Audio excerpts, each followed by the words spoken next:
पेट सफा, हर रोग दफा।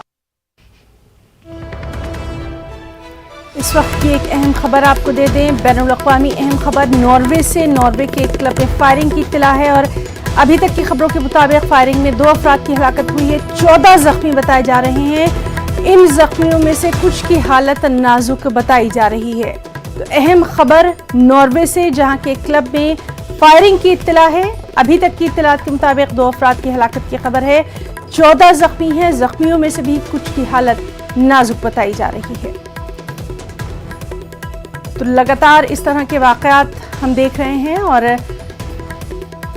अमेरिका में भी इस तरह के वाक़यात देखे। और अब नॉर्वे से ये अहम खबर है, जहां पर एक क्लब में फायरिंग की इत्तला है। तफसीलात पर नज़र बनी हुई है और अभी तक की जो जानकारी है उसके मुताबिक नॉर्वे में क्लब में हुई फायरिंग में 2 अफराद की हलाकत की खबर है, 14 जख्मी बताए जा रहे हैं।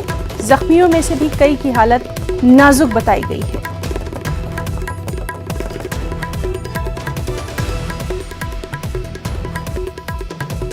तो नॉर्वे के क्लब में फायरिंग की ये इत्तला है, 2 लोगों की हलाकत की खबर है, 14 जख्मी हैं।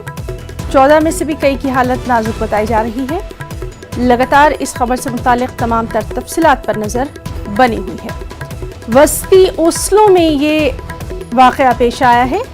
एक और जानकारी आपको दे दें कि वस्ती ओस्लो में ये वाक़या पेश आया है। तस्वीरों में आप देख सकते हैं नॉर्वे के क्लब में फायरिंग की इत्तला। उसके बाद वहां पर सिक्योरिटी को लेकर क्या कुछ सूरत हाल है, किस तरह से वहां सिक्योरिटी को लेकर मुस्तैदी नजर आई, ये तमाम तर इत्तला। कर्नाटक से खबर है। कर्नाटक के